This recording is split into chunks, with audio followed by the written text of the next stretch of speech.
How you guys doing today? It's Anthony Gangi. Welcome to another episode of Tier Talk. Guys, great topic of discussion. 6 signs of a toxic working environment. Now, by the way, doing some research, I want to give credit to a video done by David Burkus, Signs of a Toxic Culture. I'm hoping to have him on my show next week. Now, mind you guys, they give us the 6 signs of a toxic working environment that kind of relates to the business world. So the magic comes today when me and Connie take these 6 signs and apply them to corrections. Now, before we get into the dialogue and before we meet our lovely guest, Connie Alleyne, I just got to announce our sponsors. Guys, American Military University, if you guys are getting a chance and looking to seek a higher level of education, especially if you're looking to bring experience into the classroom, I think that's the evolution of education now. Please check out American Military University. It's a great online school, very supportive of us on Tier Talk, more importantly, supportive of the entire corrections profession. We also have Guardian RFID, got some good future projects with them coming up soon. But don't forget, they also have a YouTube channel as well. Good videos on there. We do send videos out their way. But today's video is brought to you by Guardian RFID. From inmate tracking and cell checks to cloud-based business and artificial intelligence, Guardian RFID digitally transforms jails, prisons, and juvenile detention facilities of every size. Visit guardianrfid.com for more information. And we also have the WRAP, W-R-A-P. If you're unfamiliar with the WRAP restraint, I do have a link to a video in the description here. I'll show you exactly what the WRAP is. A little bit, though, here is controlling combative subjects quickly in an upright position so they can breathe. That's never been more important. Departments such as Washington, D.O.C., L.A. County, San Diego County, and hundreds of other facilities across the U.S. trust and believe in the WRAP restraint. Go to saferestraints.com for contact information and mention Tier Talk to receive instructor training at no cost. Lower liability for your facility and your personnel with the WRAP. Give the WRAP a call today, 800-WRAP-911. And also don't forget, guys, they do have a book on the market, Inmate Manipulation Decoded. I'll use my notes. There's a link in the description if you guys want to check out the book. It's a good book. It talks about inmate manipulation, right in the title. Very simple. Sorry, I don't know what's happening right now, man. I'm in a good mood. Oh, I'd like to dedicate this video.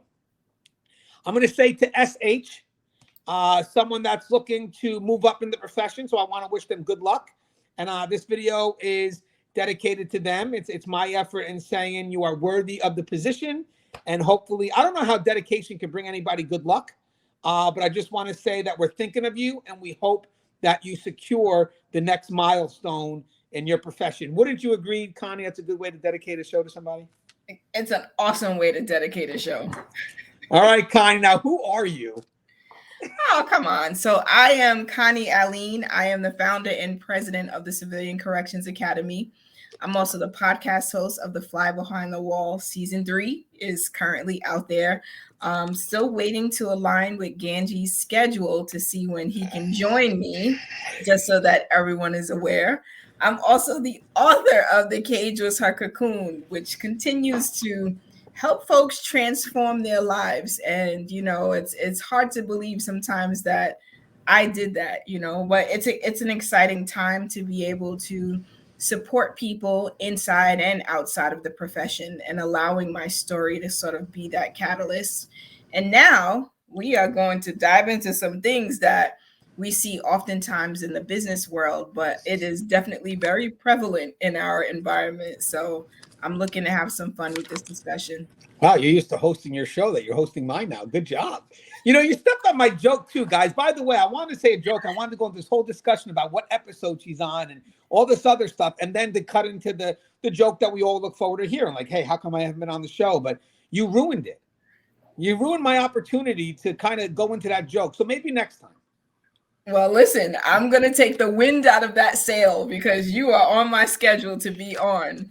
I can't wait. I actually, guys, if you get a chance, you guys got to check it out because one thing about it, besides the fact that there's so much knowledge being provided in your episodes, we get to know who Connie is. For some reason, I guess I don't allow it on the show. I don't know, because there's so many things I'm learning about Connie on her venue that I didn't realize exist. Maybe I talk too much. I don't ask enough questions. I don't know. But guys, if you really want to get to know Connie, what she's about, and really relate to her so you can really get an understanding of the passion behind what's said, because guys, it's not even just about the knowledge we have, but, you know, where does the passion come from?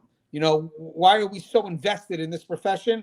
The fly behind the wall definitely has a side of Connie that really highlights that level of professionalism, but also the passion. It's a good it's a good series. I've watched. I didn't know you uploaded a new one, but I watched your first two so far. So I guess you have a third one up now. Yeah. So every Monday at 12 o'clock, a new one comes out, and so I think I have 2 or 3 out right now. Yeah. You know what I'm going to do, guys, before we start the show? So you said every Monday at 12 o'clock it goes up? Yep. I'm going to make you make a sacrifice. I'm going to ask you to do a show next Monday from 11 to 12. And you're going to have to make a choice.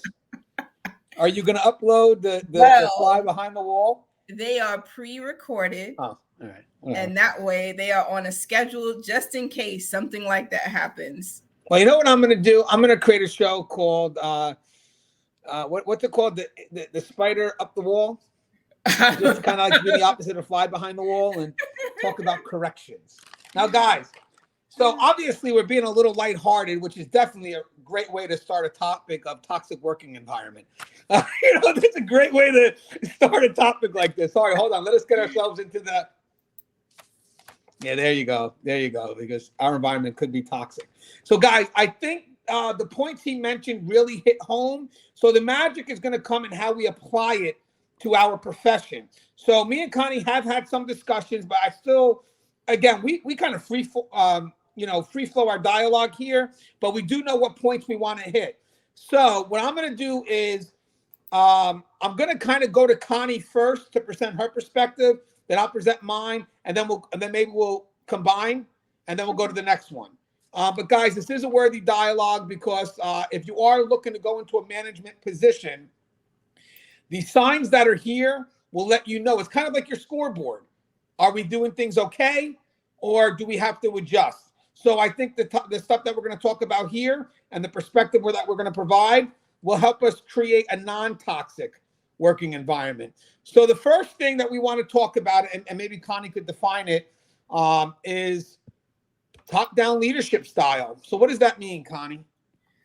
So for me, that means that all decision making happens at the top, and that information flows downward, and we don't really involve or engage our frontline folks in those decisions that are being made that will impact the facility.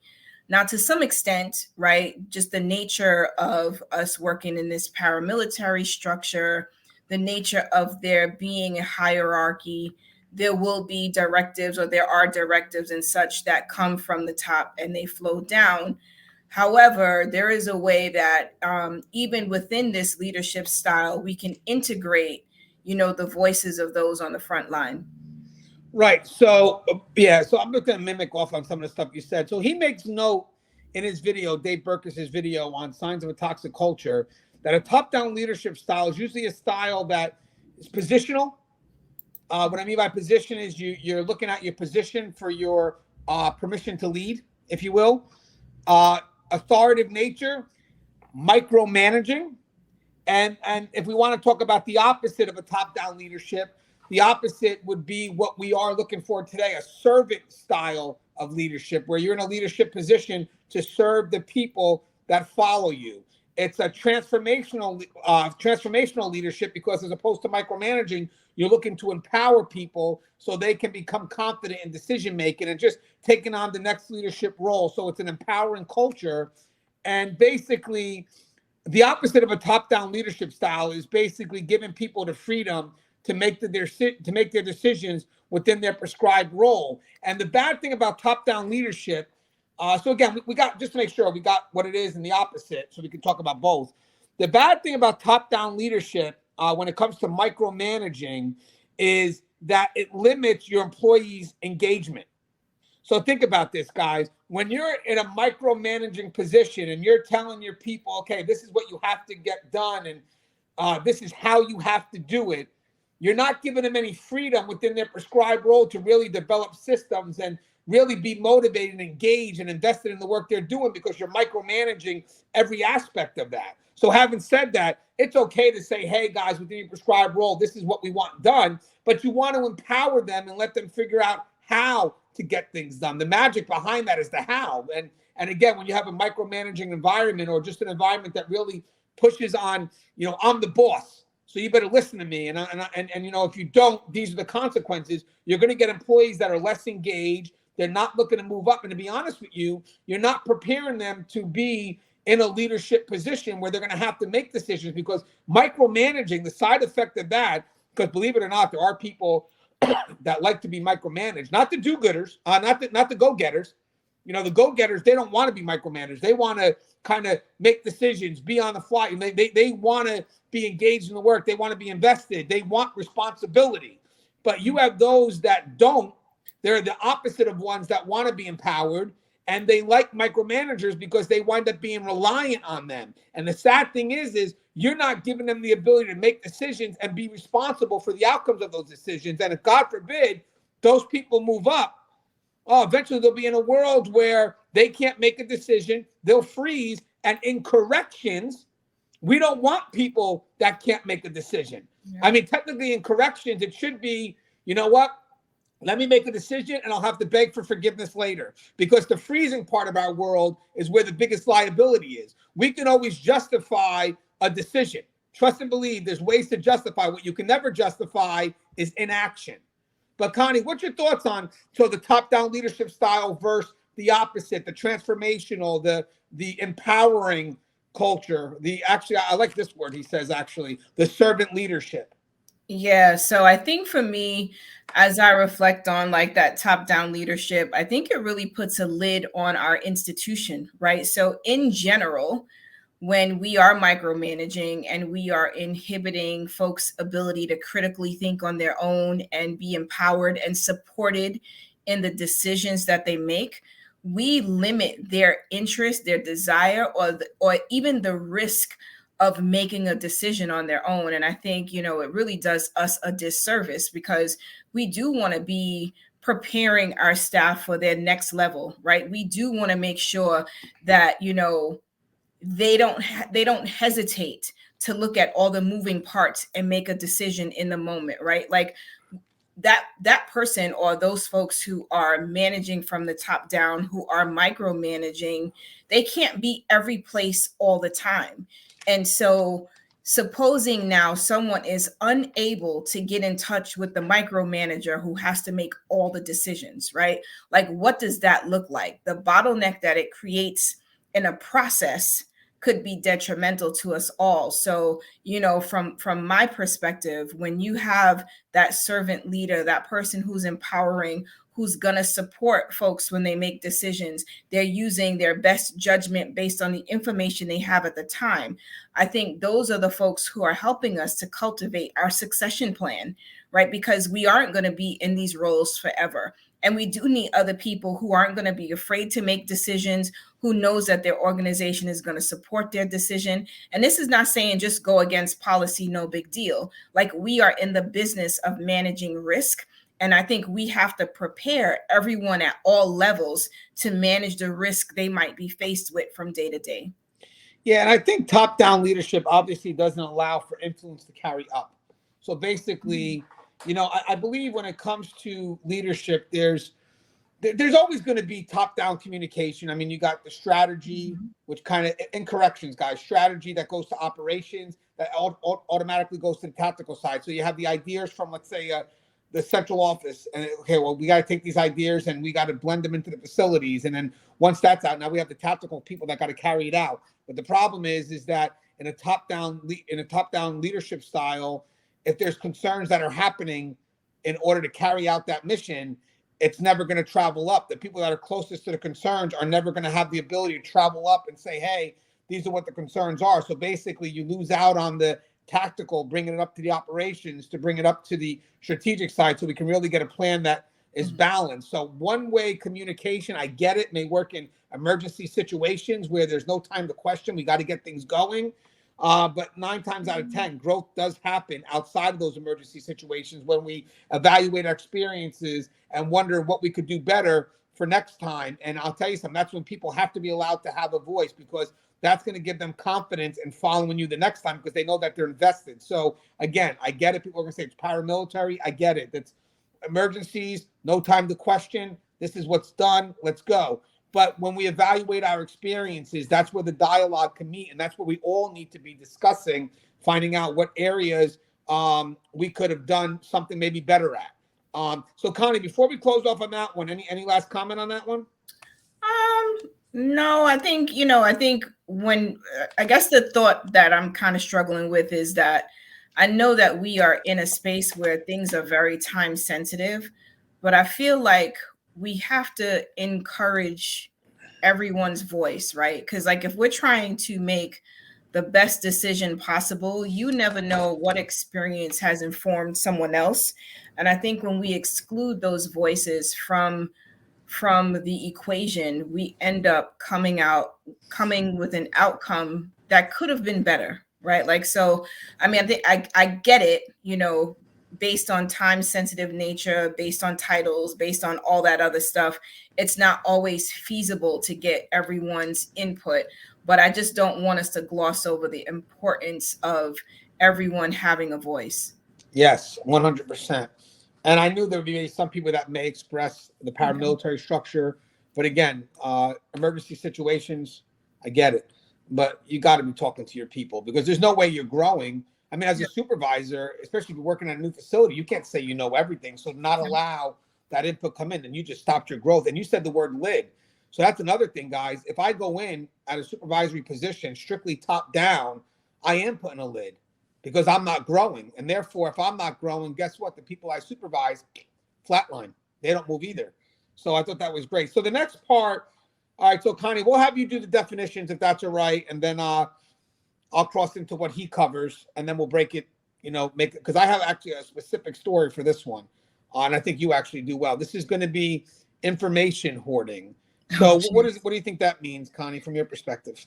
From my perspective, that's just having all the details. That's having all the information and you keep it to yourself, right? Whether it's sensitive information or not, somehow or another, there is this thought process that if I keep this information to myself, I am the person of value, right? And sometimes that hoarding comes because you want to be the go-to person, right? Some people want to feel that way, but there's nothing wrong with sharing information that we are allowed to share, because I know that I've been on the receiving end of information that I could not share. And so I think understanding or being able to determine how sensitive the information is and really, does this person need to have that information, is something that really, sort of resonates with me. If you and I are working on a project and we're trying to get the best possible outcome or for whomever we're delivering to, I think it matters that we share information, as opposed to you holding on to the information because you want to seem like the genius of the bunch, right? Like, whatever that looks like, I think it is in this environment. Sometimes hoarding, I mean, honestly, anything we do in here where we're not sharing or openly communicating can be detrimental. Right. So there's a couple of things here. So obviously, the dangers of information hoarding is that people wind up making information on making decisions on very limited information. Right.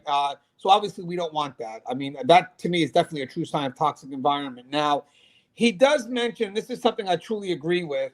He says that usually when it comes to information hoarding, you're going to see it in an environment that's competitive.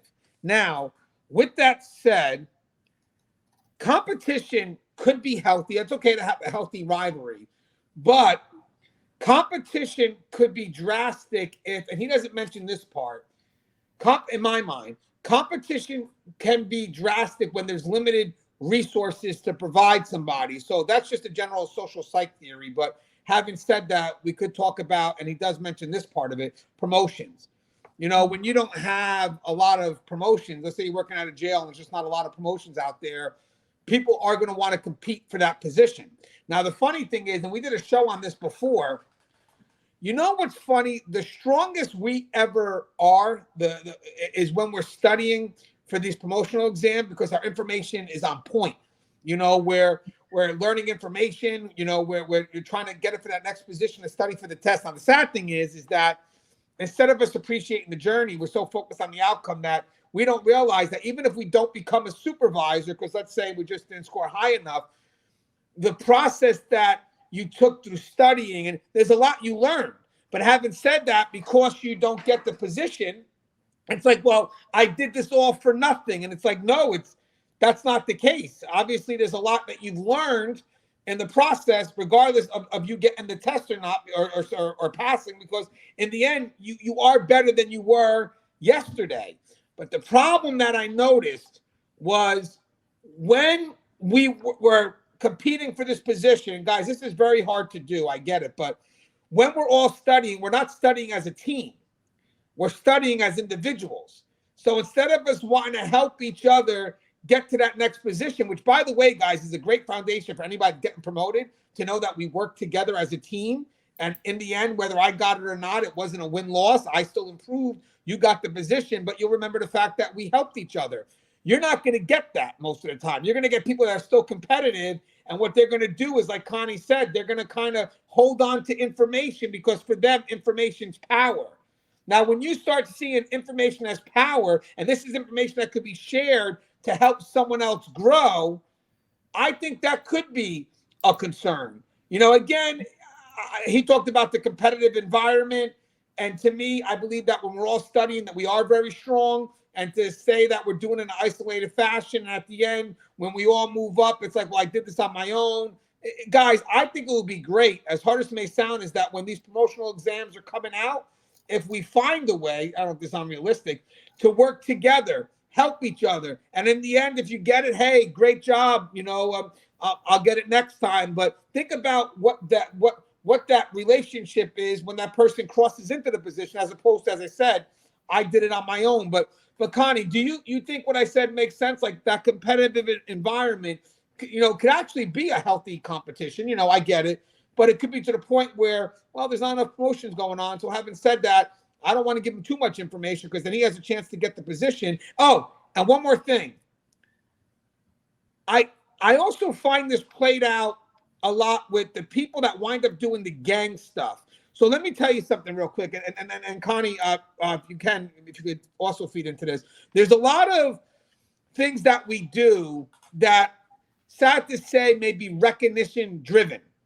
Like, a lot of people that may jump into the gang world may do it because it's a chance to be recognized. Because, I don't know, there's something about being that gang cop. I don't know if it's just, I'm a gang cop. Yeah, I'm better than everyone. I mean, I'm just saying, hear me out. But there's a level of recognition there. Now, the problem is this, guys, is that when you're looking to seek recognition, you're putting people here while you are, I'm sorry, you can't see this. You're putting people down here while you yourself are up here. Now, the problem is when you start seeing yourself as, I need to get that recognition, I need to be the best gang cop. Because, by the way, guys, the more you get complimented as how good you are, the sad thing is that could also set up this dynamic where you don't want to ever be replaced. So the more that you keep on complimenting, yeah, you're the best gang cop ever, you're the best gang cop ever, you may find people that want to remain the best gang cop ever.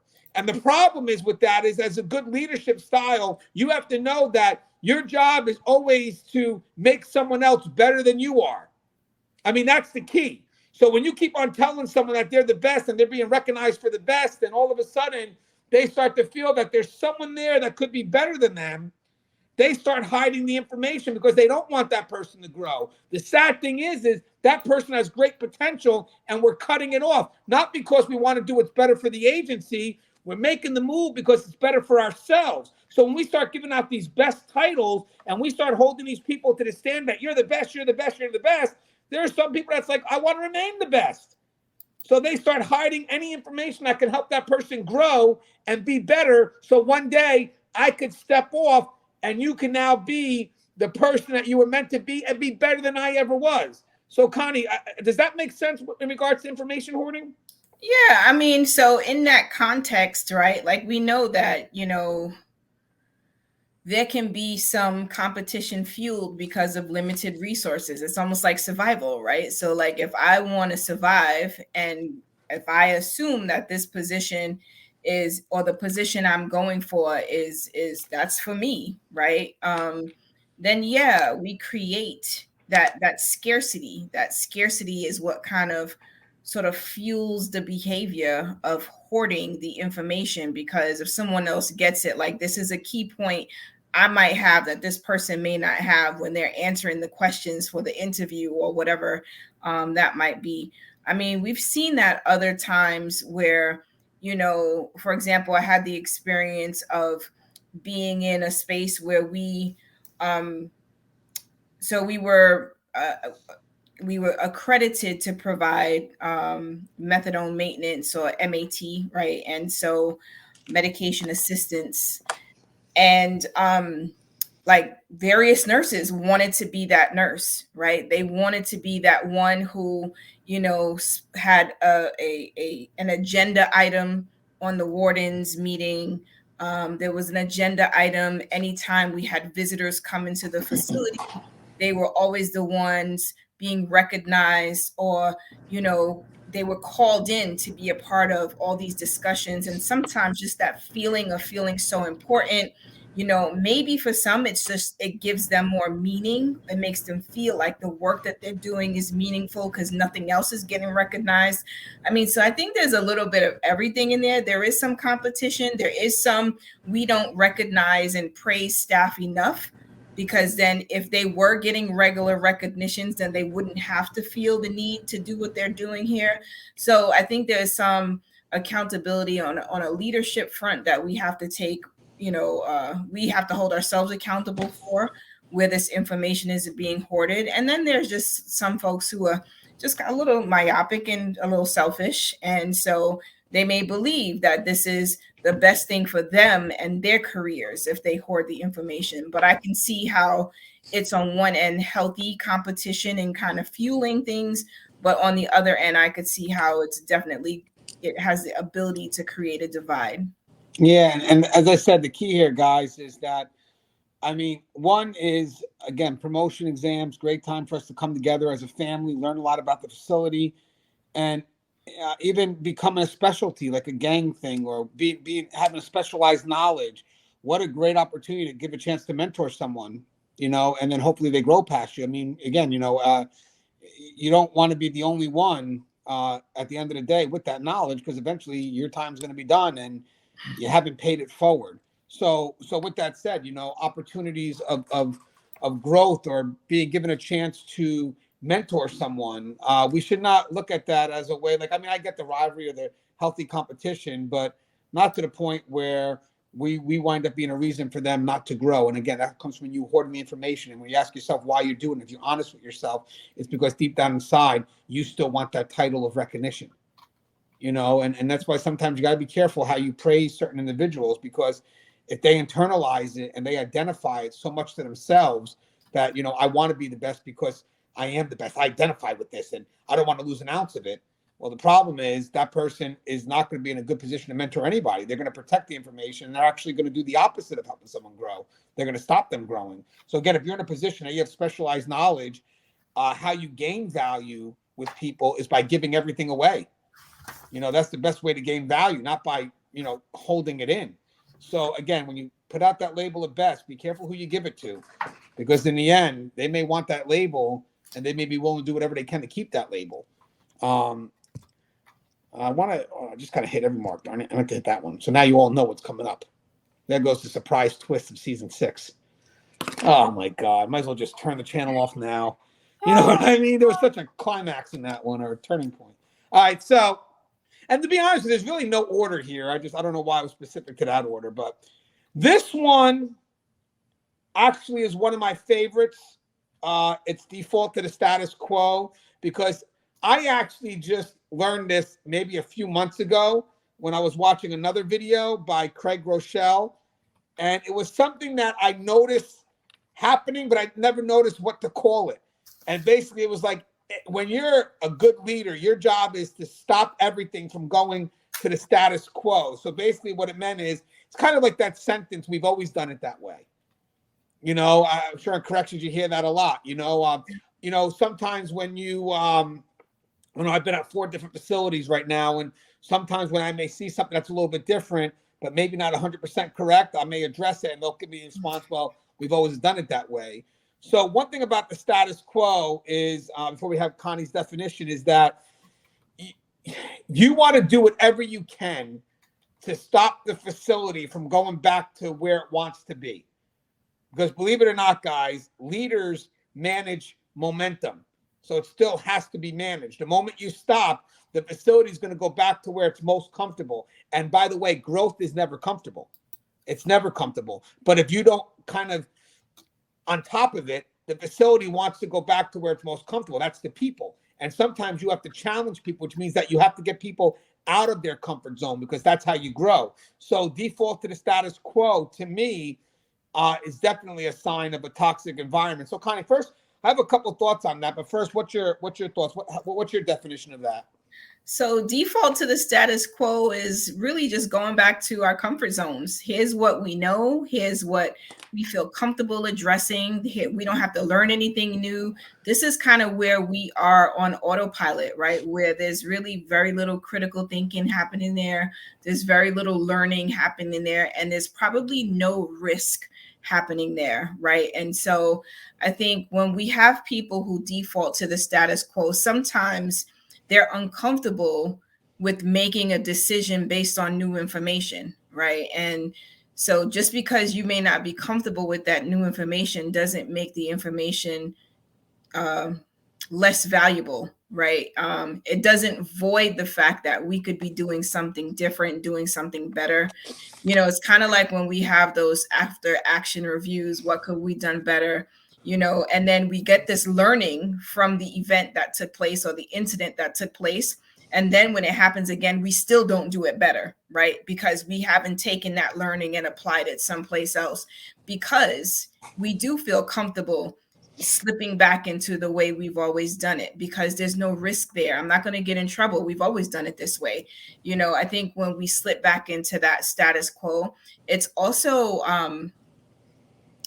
it's almost like if I know here's the policy and there will be no accountability for me because this is how I know we do it, that it, like, I'm good with that, right? Where I feel like when we're growing and we're trying to evolve, I think as an institution, as individuals, we try new things. We try to figure out, is there a way for us to be more efficient, more effective?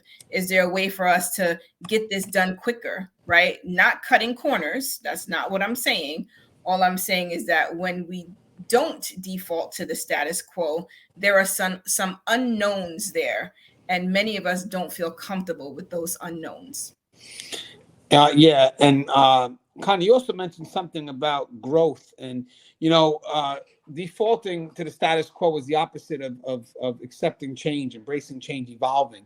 A lot of people, especially in corrections, are very resistant to change. Sometimes I think more of it's because they don't understand why the change is occurring, as opposed to just being resistant to be resistant. We're going to have some. But for the most part, I believe that we need to give people a better understanding of where we're headed, and that would alleviate some of the resistance. I think that's also a failure on our end to communicate why the change is needed. But yeah, default to the status quo stops growth. Some of the quotes I got here from Dave from the video is, it leads to stale minds and poor decisions. Because again, guys, I like what Connie said, the decisions of yesterday may not always work today.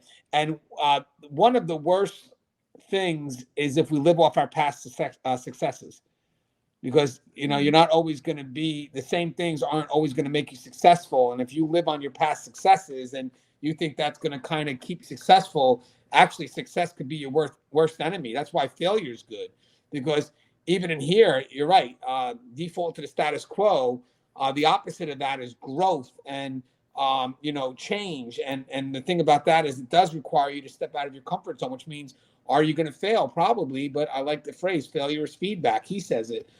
You know, so having said that, you have to step forward and out of the comfort zone, because things can always be done a bit better. One of the scenarios I was thinking of is that when you get these policies that come down that involve multiple departments, it's funny because they write them in isolation. You know, it's like they don't write them for the departments together. They write them as, this is what my department's going to do, and this is what your department's going to do. And instead of writing one memo and giving out to both departments saying, hey guys, this is what we have to do together.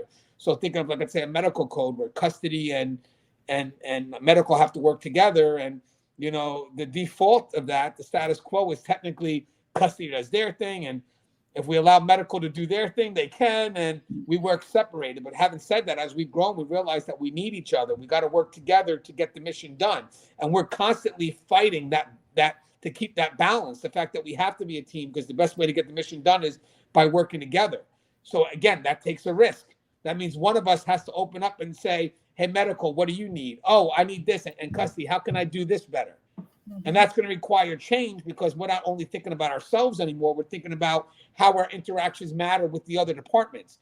And that's a different perspective now. That's part of the growth of coming together as one and really understanding the mission from a higher perspective. And one of the things he mentioned here is staff that are engaged and motivated lose positive momentum when they become limited to creating change. So guys, if you want to keep go-getters, if you want to keep people that are, properly motivated and maybe have a purpose connected to the values of the agency, the missions of the agency, they want to feel that they're part of something that they can create.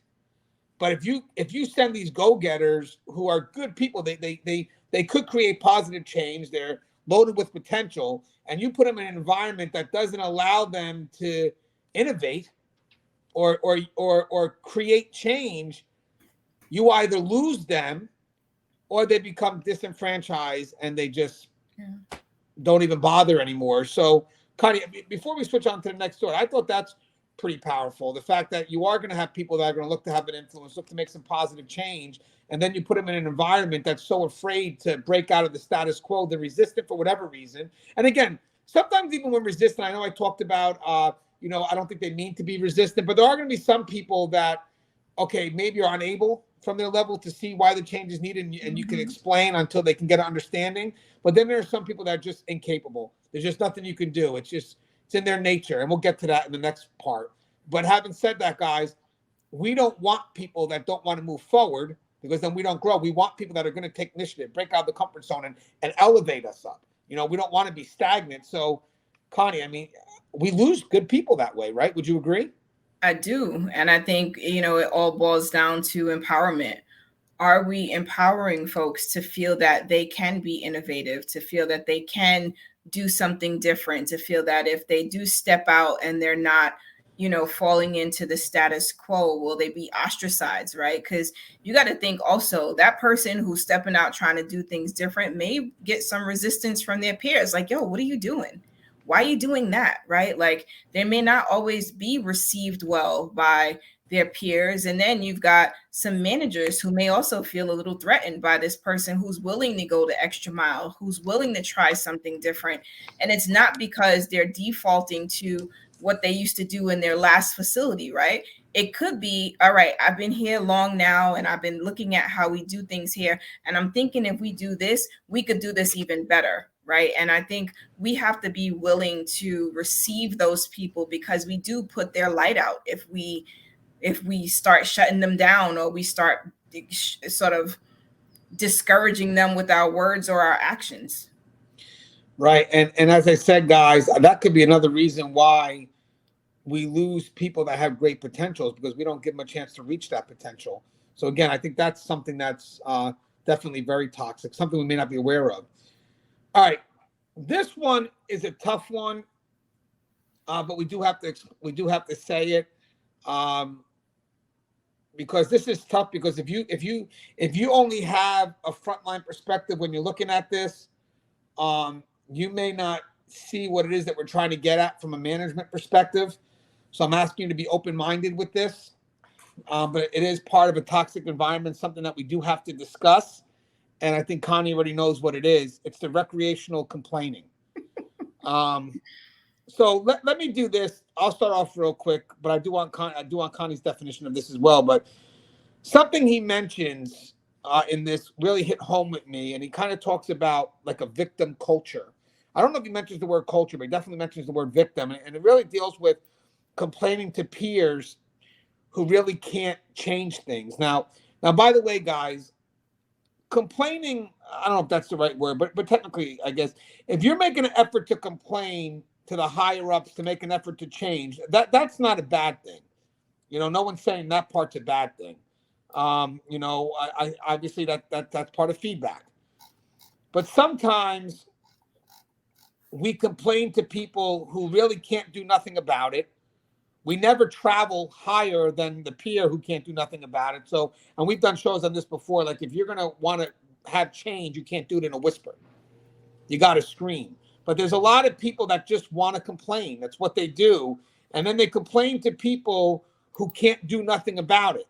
And then what happens is those people kind of listen, and it's like, oh, yeah, I get it. And they pat each other on the back. And what he calls that is kind of like a victim culture. You're complaining to your peers who really can't do nothing about it, as opposed to making the complaining a little bit more constructive and complaining maybe to the supervisor to at least make an effort or an understanding of what is happening and maybe address the concern. I mean, I've dealt with issues where I've had people complain to me, and then I'll provide them with an understanding of why this has to be. And then all of a sudden they get it and the complaint stops. Just because, again, limited information, you provide them with the information and they're like, okay, I see it, Gangi, I get it. And then it stops. But there are some people that don't want to understand it. They don't really care enough, and they want to complain. And even if you solve this issue, they'll find another issue.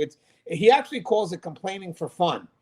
But the reason why they call it recreational complaining is because that's what they're doing. And that is very toxic, because at the end of the day, this isn't complaining to solve an issue.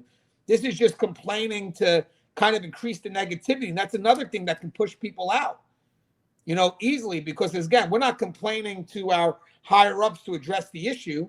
We're just complaining to complain. And as I said, I give credit to people who come up with me a problem, we address it, or if I can, he gets an understanding and we nip it. But there are some people that, as I said, they're going to complain and they're going to complain. And even if you give a solution, they're going to find something else to complain about, and very toxic. But Connie, how do you define and what's your thoughts on recreational complaining? I mean, I think that you have those people who kind of see something wrong with everything, right? Like, there's nothing that the manager could do right. There's nothing that their peers are doing right. Like, they just complain. And I think that's the recreational complainer, right? Like, they find fault with everything, but they're also not doing anything to fix it. They're not offering any solutions. They're not being a part of a solution, and they're not bringing That's key, forward. Connie. Don't overlook that, because I forgot to mention that. That's key. Yeah. What you just said. Hey, guys, that's a big part of what I overlooked, and I didn't even mention it. That's not even mentioned. I think it is a video, but that's 100% correct. These are people that complain without offering a solution or trying to make an effort to fix something. That to me is extremely key, because, again, you're right. It's just complaining just to complain. Yeah. And so I think with the recreational complainer, as long as they have an audience, they're going to keep complaining, right? And I think what's dangerous about them is that if this person stops listening, whose ear they have, they're looking for someone else's ear. And so that kind of becomes like a cancer, like moving through the institution. They're kind of spreading their negativity anywhere and everywhere that they can. I think it's different when there's a complaint, but the complaint is coming from a place of, I want things to be better. I want to do something better. I think I know how to fix it. I think there's times where someone's complaining and they feel like their voice isn't being heard, so they continue to complain. I think that's a difference or a distinction between sort of that recreational complainer, because that person is complaining with purpose, right? Like, there's a thing. It could be detrimental, whatever their issue is that they're complaining about.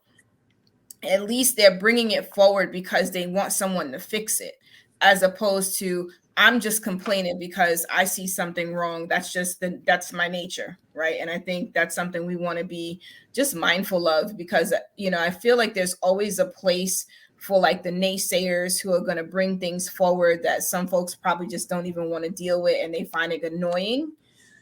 But there's still some validity to that. But I feel like with the recreational complainer, it's just complaining to complain. Yeah, like we also mentioned too about the complaining with a purpose, which is kind of what we touched into. I mean, at the end of the day, if I was a supervisor and somebody was complaining, I mean, it could even be a supervisor, to be honest with you. I mean, I don't know why I'm always leaning on front line on this, but I guess I'm just utilizing my perspective. I'll listen to a complaint, but eventually I'm going to be like, where are we going with this? Right. So I think there has to be some purpose in what's being said, because at the end of the day he just pushed me out of the office. Yeah, there's no purpose. You're saying things that are really just redundant going in and again, purpose could even be a purpose could be something that's solution driven. Yep. You know, I got this concern. This is a solution. We'll listen all day. But again, you know, it's like you're solving. And sometimes the other concern will be is that you have someone that has a motive, but they're trying to go around it because they don't want you to understand what that motive is. So they're going to complain and complain, and you know what it is, but they won't get to it. And it's like at the end of the day, it's like, well, for example, you want these days off, don't you? Well, I'm not saying that. I'm saying, but that's what you want. So at the end of the day, we're going around in circles, and you've actually disguised it as if it's for this other thing. But in the end, you coming up here because you want different days off. This has nothing to do with everything else that you just mentioned. Because as I challenge everything else, you know, and I know that I'm correct, you're going to come out, and eventually it's going to come out to what's happening. It's going to go right down to, well, I need these days off. It's like, well, you know, we went through this whole circle, and at the end of the day, the motive of the whole dialogue had nothing to do with what the original complaint was about. It's more about a personal motive that only affects you and does not make everything better for the team. So, yeah, the motive behind the complaint it's almost as well. just as bad as the inmates and the JPays. Ooh, Connie, we just lost 10 subscribers. I'm just saying, though, when you have a recreational complainer, right? Like when those inmates keep putting in their JPays for what reason, right? Like there's usually some secondary gain, right? Like just tell us what you want. That way we don't have to get 10, 20, 30 of these, right? And I feel like if as staff, we hold ourselves accountable in the same way, we then can address the issues that really matter to us as opposed to complaining about things that serve no purpose. And I know like we tend to not want, like, I mean, I don't want to ruffle any feathers at all, right? But like I feel like there's a point where like if you're pushing someone out of your office, right, they got to go. Why? Because they're wasting your time, right? And when you open up these excessive number of JPays, you're like, really? Now why do I have to go down there and deal with this inmate with this situation? What do they really want? And I feel like it's the same thing as we have these recreational complainers that, you know, sometimes we kind of give them way too much airtime, right? Because someone's got to listen. You don't want them to feel like their voice is not heard. But on the other end, what is the purpose? What do you really want? What are we hoping to accomplish by having this same conversation over and over again? Well, what you said is correct, because most of the time people enter the dialogue, they go with a win-loss attitude, so there's no middle ground. So the person that's complaining about something that really is a issue that may not be able to be solved because maybe it's more personal driven as opposed to what's better for the agency, because that's another thing as management. We can't just really look at the one. We have to look eventually at how things affect the whole. So sometimes right off the bat, you get someone coming in with a personal issue and you're trying to find a way to not make it affect everybody. You're already starting off on, well, where do we, there maybe is a middle ground, but if you're not willing to move, you can't expect me to move, because the bigger picture for the team is what matters. I get it, but we always have to remember something. The bigger side is about the team. And don't get me wrong. I mean, obviously, if there are personal concerns, case by case, I get it. But you're going to have a lot of people that motives could be selfish and they don't think about how it affects the team. All they care about is how it affects them. And we as managers and supervisors have to make sure that we make a decision that's fair or to some extent can be understood, by most. So having said that, if you're going in expecting this outcome because it only benefits you, and I'm thinking, well, I got a team, we're already, on a way we're never going to meet each other. And at one point, it's like, hey, listen, you should have just came in here and said exactly what you wanted. Not doing this whole go around where at the end of the day, it was easily understood that this is what you wanted. And at this time, this is not what's beneficial. But we wasted 30 minutes here. 30 minutes for you just to the finally 10 subscribers who are upset right now because I lost 40. Oh, 40? It's not 40. Cut it out. So for those of you who are upset with the comparison, it's really just to really make the point clear, right? Like this recreational complaining is not helpful unless you have a purpose behind it. It is not to say you can't complain. Someone's always going to listen to you, right? But it's if you want to see change, a change that matters, if you're complaining, please make sure that you have a point behind it. And if there's something you're really trying to get to, just get to it. Yeah, I want to add with that too. I like the purpose, but I want to add motive too. Yeah. What's your motive? Because your purpose without the proper motive. So I like that. No, but you know what I'm saying? I mean, what's your motive? And that will tell you what the right purpose is. If you're going in, it's only about you, so what's your motive? And then obviously the purpose is okay, that's what you want to get at. Because most of the time, here's the funny thing. We spend most of our time, this person could tell us what it is, but at the end of the day, it's like, what's the motive? That's what sometimes they don't want to tell you. And that's what you have to try to figure out. Yeah, that's what the whole time. That's what you're trying to figure through. You're like poking through, trying to figure out, what are we really getting to right now? What is the point? Yeah, what's the point? And as you can see, this is a little bit passionate with us because, again, we never said not to have a voice. But, of course, for the one person who is not prepared and maybe selfish in their reasoning will look at us as that we're the selfish ones, when at the end of the day, they don't realize that the decision we made was a decision that helps the team. And again, case by case, sometimes there are. So I said decisions that help the team or can be at least understood. So again, fair and all. So with that said, quick excuses. Now, this is great when he mentioned this because this comes from a culture. So this goes back on management now. So great. I'm going to lose that side of subscribers now. So this I put on management because, guys, I'm going to tell you something. You have to provide an environment that people can trust, which means that if you make a mistake, it's okay. There's a chance to learn. There's a difference of mistakes that are honest based on good intent and mistakes that are negligent or unethical. I wouldn't even call that a mistake, but you know what I'm getting at. So having said that, you have to have an environment because we talked about before, failure is feedback. So you have to have environments that allow people to make mistakes because the big part of growth comes from failure, not from success. So with that said, if you have an environment that doesn't allow for that growth and for people just to kind of, I think he has shift blame over shared learning. I like that. So what happens, you have an environment that looks to point the finger at everybody else is saying, hey, instead of saying, hey, let's get together and see what we could do better next time. The problem is that you wind up having people covering up their mistakes, and some of these mistakes could be drastic. And I'm going to tell you something right now. You'll find out this. So again, we're looking to have discipline. Technically is constructed by nature. We have to make an effort to exhaust educating the employee until we can't, then that employee becomes a liability, right? So we have to make an effort to exhaust all efforts. But sometimes, because of our line of work in corrections, there are certain mistakes that have serious consequences to, which could heighten up our response to that person making a mistake. So one example of the story is an officer that lost his keys. He was so worried about getting written up and getting in trouble that they spent so much time looking for their keys when that should have been immediately reported. He wasn't worried about doing the right thing, which is reported immediately. He was more worried about covering his ass. Is he wrong? Yes. But do we have an environment that allowed him to make a mistake? Probably not. So having said that, you got to have a balance that, kind of, I know that's a severe situation, but that's most likely the things that people are going to hide. Like, it's easy to admit to a slap on the hand.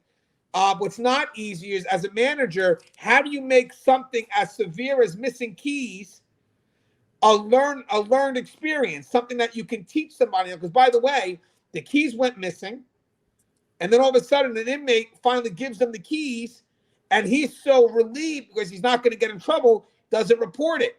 So think about it now. We have this high level of consequence. It could have been a good employee, made a mistake, it happens. But you could have a good employee that now hit a mistake that's a major security issue. So yes, that person's wrong. Don't get me wrong.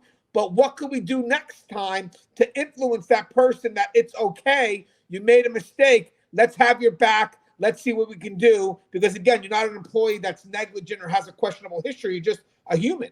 So Connie, what's your thoughts about quick excusers? And he also mentions here, quick excusers, it's cultivated by an environment of fear and lack of trust. Yeah, so if I give you a quick excuse and you allow me to get away with it, I can keep it moving, and now that issue is settled, right? Because I don't necessarily want to have to deal with any more questions or anything regarding the event or the incident that transpired, right? And I think, there's a misconception that quick excuses somehow stops the thought process, right? Like if you give me a quick excuse as a manager, I'm no longer thinking about it. That's just simply not true. I'm now weighing that excuse to understand how it fit into the process. How did it fit into the equation? And if it doesn't make sense, it only makes it worse, right? So I think that if in fact we had an environment where we supported, it was a learning environment, right, where people were allowed to make mistakes, people will be more inclined to give details. But we've learned, right? Like you answer the question you were asked, right? You don't give no more, no less. Why? Because giving more or less can sometimes get you jammed up in whatever situation that you're in. And so I think we've learned, give a quick answer and keep it moving, right? Because anything other than that can get you in a situation that's not necessarily positive.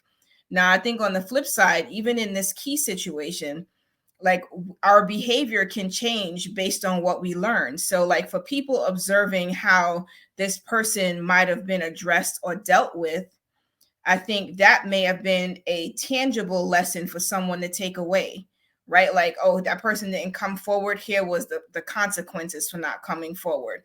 Or that person did come forward, but look at how everyone supported in making sure we found the keys. Safety and security was the important thing in the equation, and not necessarily what is the consequence for that, right? That isn't the thing that was most important at the time of us trying to get through this situation.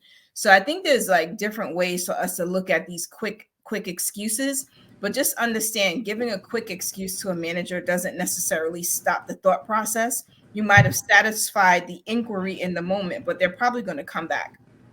Right, and by the way, consequences shouldn't motivate you to do the right thing. By the way, I mean the right thing comes from knowing that you have to do the right thing. That in this case, as an officer, you're a sworn law enforcement professional, and you have to do what you can to make sure the facility is as safe as possible, even if that admits to expressing your own levels of vulnerability. Because again, you're putting everybody at risk, and you're trusted to do the right thing. So, but with that said, you know, we're human.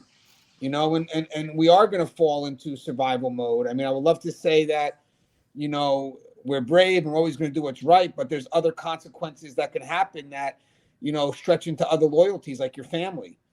Like, I get suspended and I'm out money and I got to pay rent, and the choice, it becomes a lot tougher because, what I just did today doesn't just affect me, and I'm willing to admit my mistake. I don't want people to think I'm a coward, but man, if I'm out of work for 3 days or 5 days, how am I going to pay this bill? Or if I'm out of work for 60 days, because this looks like it's a severe consequence, how am I going to pay my bill? And technically, I know a lot of people think, being right is subjective. It's really not. Being right is determined by the priority of the role that you're playing at that moment. I'm going to use that. I know it's a crazy way of saying it, but it's the truth. Like at this time, what role takes priority, and it's the role of my profession, my job, and the safety of everyone else. So what's the right thing to do?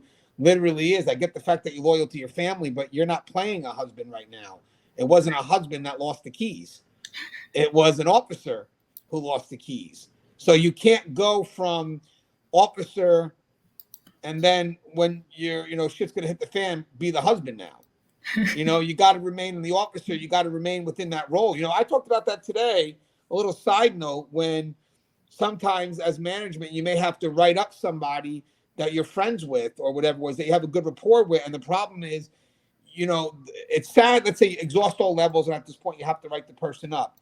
It becomes confusing to us because we confuse our roles in relationship to the write-up. Like when I wrote you up, I had to because it's expected of me in my role and also by the agency. These are the things that have to be done. But then I start to feel guilty because the role of a friend comes into play. And you have to be careful how you balance that out because one cannot have influence over the other.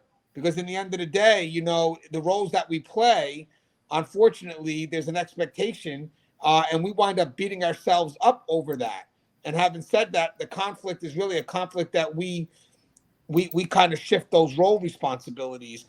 So again, even in this case here, you may have someone that wants to do the right thing, but the consequences may not just be that they're afraid because they're going to get in trouble. It could be, well, there's consequences that my loyalty to my family, not being paid, not being this. But again, the thing is that I get all this happen, but there's a bigger security concern here. The fact that an inmate could have made copies of the keys, and now your failure to report it has put everybody At risk. everybody at risk. But Kai, that makes sense what I said with the switching of the roles. Yeah, I mean, I think, so it all boils down to integrity, right? Like, you're trusted to do a job. We know, how safety and security, how important it is in the environment. And so it can't be that I trust you in this space or you have integrity in this space and the priority shifts when you're in another space, right? So I like what you said real quick. So basically, did you just say, and I just thought of it just now, integrity can't be conditional, correct? It cannot be conditional. And so, I think, yeah, you may want us to think of you as the father, right? Or the husband who's going to lose, days, but where was the integrity when the event took place and you didn't do the right thing, right? Because that is doing the right thing when no one's watching, right? Regardless of the consequences, you hold yourself to a particular standard, and the expectation is that there's always professionalism at the forefront. And at what point do you compromise that? And is it only not okay to compromise it when your family has something to lose, when someone outside of the environment could possibly be involved in the process? Yeah, and Connie, we're also, the people at the job are also depending on you to do the right thing. Yes. So having said that, the biggest concern is going to be is the quick excuser. But having said that, I still believe that there's something that the managers can do to build a trusting environment, so we don't make that our default. Like, I mean, you could have even things without a consequence, and people are making an excuse for it. It's like, yo, I'm not even coming at you. I just wanted to know, who spilled my coffee. Yeah, they're expecting you to come at them. I think that's the thing, right? So when we've created an environment where that's the expectation, right? We've created an environment where we're blaming. That's, and we've got to be able to change the culture in order for some of these learned behaviors to change. Yeah, and I'll be honest with you guys, if I saw that and that became like multiple people who answered something so simplistic that had no consequence, and they're still shifting blame, not just one person, but I'm talking about multiple people, then it's like, hey, maybe this is something situational. Maybe it's something about me. So maybe it's something I have to address, because especially when it doesn't have a consequence and someone goes right into blame mode. It's like, whoa, I don't get it. But maybe one person, it could be them. That's who they are. They're paranoid. I get it. But then it's the next person. The next person's like, okay, after put it this way, guys, this is what I've realized. And unfortunately, this happens more than most. After about 3 people, it's got to be me. You know what I mean? After about 3 people, it's got to be me, So at that point, after the third person's like, hey, Gangi, it wasn't me. It's like, oh, guys, I'm just asking what's up with, blaming somebody else. And guys, we have to create an environment that allows people or empowers them to tell the truth. Make that the key word for the day. Last one, top performer turnover. Now, guys, real quick, top performer turnover can relate to all the 5 things that we just discussed: top-down leadership, information hoarding, default to status quo, recreational complaining, and quick excusers. But right now, guys, this is a big problem in corrections right now, because we want to have the best, but we have to realize something. To have the best, we have to keep them motivated and inspired, and technically, you're not going to be able to keep the best when you're partnering them with people that are disgruntled, or, if this person has a vision and they're able to connect their value to what the agencies do, and then you partner them with somebody that you're going to find that here. I mean, the people that you want that are top performers are usually motivated by 2 things. One is going to be a purpose, something that they connect to, and the other is probably someone that they work for, someone that they respect. You get somebody that respects who they work for and has a purpose connected, I mean, they're going to be changing the world. But with that said, guys, these are people that we need to cultivate, and we got to be careful, because these are people that are go-getters that we want in this profession. They're going to create positive change. They got great potential. And then we partner them with somebody who, like Connie said before, puts a lid on them, and these are people that I most likely they're going to leave the profession because Mm-hmm. they're no longer aligned to what they thought the values were, or they become the status quo, where they just become stagnant, and again they fall victim to the lid. And again, right here, when it comes to top performer turnovers, they don't feel the freedom to do their best work, and that's from Dave Mm-hmm. Burkus. What's your thoughts on losing top performers? I mean, certainly I would have to attribute that to, I mean, leadership, really, because, they say people don't usually leave a job, they usually leave their boss, right? And so when you do have a top performer, by default, most leaders kind of default to the top performer. They give them all this responsibility, all this work to do because we know they could get it done. We trust they could get it done, all of that. Right. And so what does that do? That leads to burnout. And so the top performer is like, I don't mind being the top performer, but like, how about we start holding everybody else accountable or just raising the bar so that everyone else can kind of get to being better performers. Right. Like, and I think the other side to that is you have that top performer who they see a problem, they see an issue, they want to get it done, but somehow they've got to get the permission of 10 people before they do it, right? That will discourage the top performer from ever wanting to take the initiative, because in order for me to make something happen, I got to go through multiple people.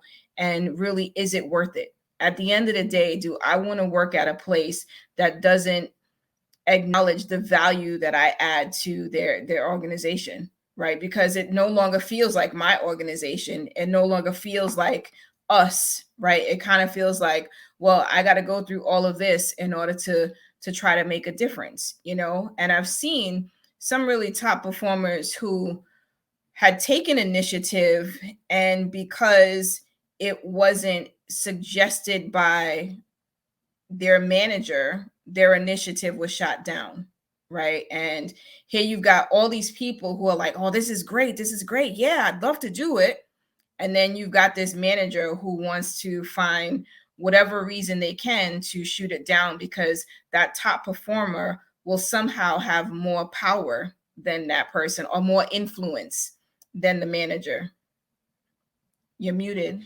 That falls into the information hoarding, which falls into the competitive environment, because now I mean, think about this. This person has this great idea, but this guy's actually taking the information and keeping it to himself because he doesn't want to get the idea out there, because maybe he's concerned that this person may eventually replace him, which as a good supervisor, you may want that.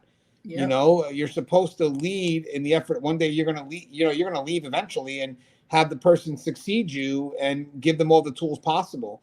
One of the other things that we talked about with top performers leaving is that, and I see this more now than ever, is that, guys, corrections, and we talked about it briefly before, there's a lot of good that's being done in this profession, and a lot of people do connect themselves to a perspective of something great that this profession can offer them on a personal level. Now, by the way, guys, when you have someone that's connected at that deep of a level, the likelihood of them being corrupted lessens, because their motivation is internal. It's not external. They're not motivated by pay or benefits. They're motivated by, this is a calling for me. And, if it comes from inside out, inmates have a limited game that they can play, because there's also consistency with that person. So you'll find that people that make it through this career without an inmate ever playing a game with them is because this person is driven by something greater than you could ever imagine, a purpose-driven person, again. But we tend to minimize what is probably someone's greatest defense. How could you believe in this profession, and what if I shit, and all this other stuff, and so many things about that dialogue from a disgruntled individual is, one, limiting this person's, as I said, greatest defense, but also pushing the person out. And that's when we say top performer, guys, these are people that we want to cultivate. We don't want to be jealous of either. I mean, guys, there are I get people that may look to be top performers because they want recognition. I get it, and that's still the wrong. Those are external driven. But there are people that just have good work ethic that don't look to be recognized. They're just top performers. And the problem is, I'll tell you another thing too. The problem is with top performers is that they push everybody else to be at the top of their game in comparison. So sometimes, you may work with somebody that's not the best, and then you partner them with someone that's great. They got to step up, or else, it's going to be seen. You may bullshit someone for so long until you work with somebody that, goes the extra mile. Now, I don't care what anybody says. You could be in this deluded world, but in the end, it's going to be discovered that you haven't been cutting your weight. And, and then also, I know some people will, it's not 100%, but there are people that are really good workers.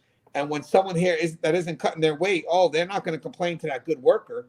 So I think top performers are also a threat to people that don't want to work, because they push people to that next level. I know you're laughing. So what, I lose another 10 subscribers on that one?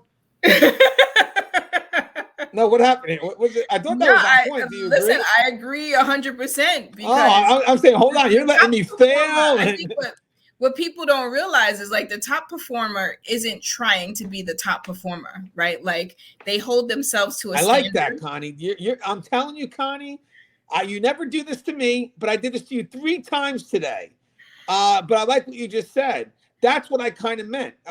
Top performers may not realize they know they're top performers. One of the first laws of the 48 laws of power is never outshine your master. And in some cases, there are people that just naturally outshine. Yeah, they're just doing their best. And I think that's the thing, as I'm listening to you, because that's where that thought came from.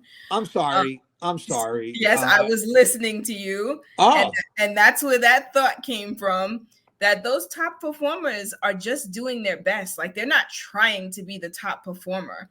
I mean, yes, are there some people who they're just driven, right? They're driven. They want to be the best. They want to do the best. They're doing the best job that they know how. And so the outcome happens to be that they're a top performer. But I feel like, when we start putting little roadblocks in their way where they can't be as effective or as efficient, they start to lose steam, like, why do I have to keep hurdling these things that they know is seemingly simple to achieve? And I think as folks are looking at that top performer, it's hard to work next to the top performer, right? Like, especially if you're a slacker, you're like, damn, just sit down, like, just chill out, right? But they got those people who stay busy, right? Like, they do this, they finish their work, now they're checking something. Now they're doing an audit. Now they're doing, like, and it's like, that's just who they are, not so much that they're trying to outshine anyone or they're trying to make you work harder.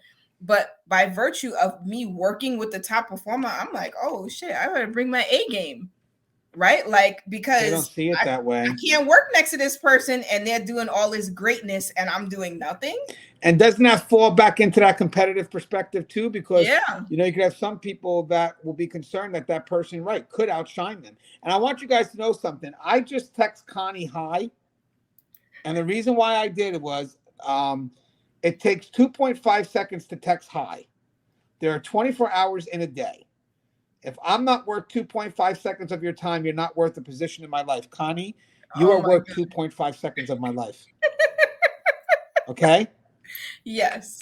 And now if you don't fucking respond back. My God. You got to respond back. Hello, I want 5 seconds. Please know he actually did text me hi. Yeah. Okay. And look, can you text back hello? Because I want 5 seconds. Yes, there you go. Where did you text back? Hello. Yeah, but you're a quick typer. That was like 2 seconds. No, but I'll take it. Hey, Connie, any closing thoughts?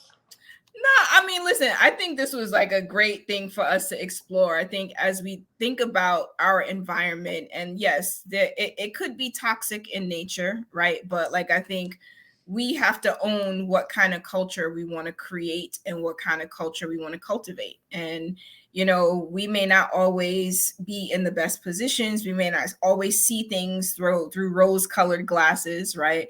But we know that when you take the right attitude and approach to fixing things, that you can make a difference, right? Like, I mean, I think about me and the Civilian Corrections Academy, right? I could have been complaining about, civilians don't get training, blah, blah, blah, right? And instead of complaining, right? Because, I mean, every state does something different, right? We try to get civilians into the traditional academy training. We do a bunch of stuff, but I think knowing that if you identify a solution, a problem, if you can't come forward with a solution, perhaps make sure that the conversation is at least a constructive conversation, right? Because you could say, hey, listen, on the shift, I keep seeing this thing happen. I don't really know how to fix it, but I know we need to fix it because here are some things I think could go wrong on the shift and put everybody at risk, right? And I can't, that's sort of the approach that I took with the academy.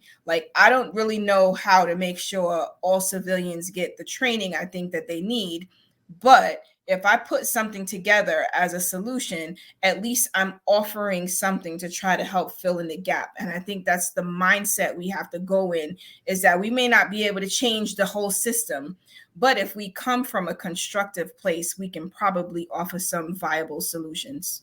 And effort, even though it's never seen, doesn't mean it's not there. Yeah. I think it was good to do this video because I'll guarantee you, when we post the video up and we talk about six signs of a toxic environment, there'll be people that say admin, just in general. And then admin could easily say in return, front line, and we can go back and forth all day. But I think the biggest thing here is, you notice this dialogue was balanced. I mean, we went what managers need to do better, or front line could do better.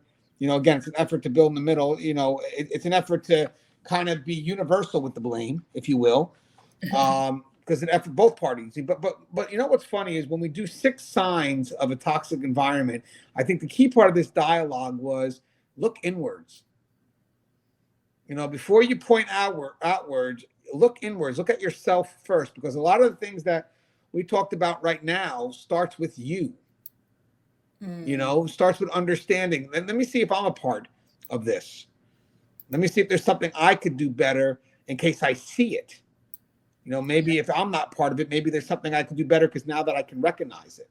But having said that, guys, I mean, think about how many times we're quick to generalize blame to anybody because it's harder for us to look inwards. So again, this dialogue today, we admitted we weren't perfect, and we took it from a frontline perspective. We took it from a management perspective, and, we've been from frontline to management, so we get it. I mean, there were times where my view was myopic and it was always admin. And then when I became admin, it was like, whoa, wait a second here. You know what I mean? It's not always me, but it takes growth in that perspective. So a dialogue here is the attempt to grow and have fun. I mean, we joked around. I mean, this was a serious topic, and the controversial could be, because I mean, the views would be if we did a whole video that blamed one party, and then we could always get one view and really, or amount of views based on that one perspective. But it doesn't bring the profession together. What brings the profession together is that we both admit we're not perfect. Yeah. And at the end, if we're going to make change, it first starts within. I'm going to be fair because I think Connie has another thought, because I think I touched into something. So go ahead, Connie. I got to give you that other thought. I know you have a thought. I hope you have a thought.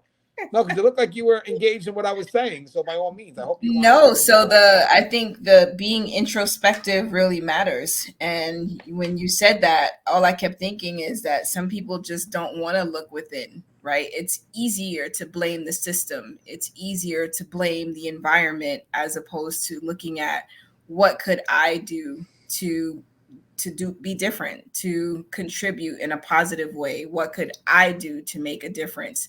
Because that also means that there's work to be done. And so for some people who might feel a little burnt out, or who may not even feel empowered, right, it could be a frustrating thought to kind of grapple with. So as you said that, I was thinking, wow, how many people want to actually look inward and do the work that's required in order to make a difference? I think one moment I'm waiting for the day where we get like this great response that when you're walking down the hall and you see your front lines, how you doing, and the front line says they're okay, management actually cares, and front line asks management how they're doing, management says they're okay, and front line actually cares, as opposed to doing it because it's cordial and we're just passing each other in the hallway, and at the end we're going to go back to, on both sides, recreational complaining. The funny thing is I think all this comes down to showing each other that we care for each other and what we can do to move forward together as a team. And this right here really is, you can't move forward together unless we look at ourselves first to see if we're the problem or not. That's the key. As always, guys, the show is if you haven't, please subscribe, interact, engage, comment, hit that bell. Bell's going to notify you every time I post a video. Stay safe.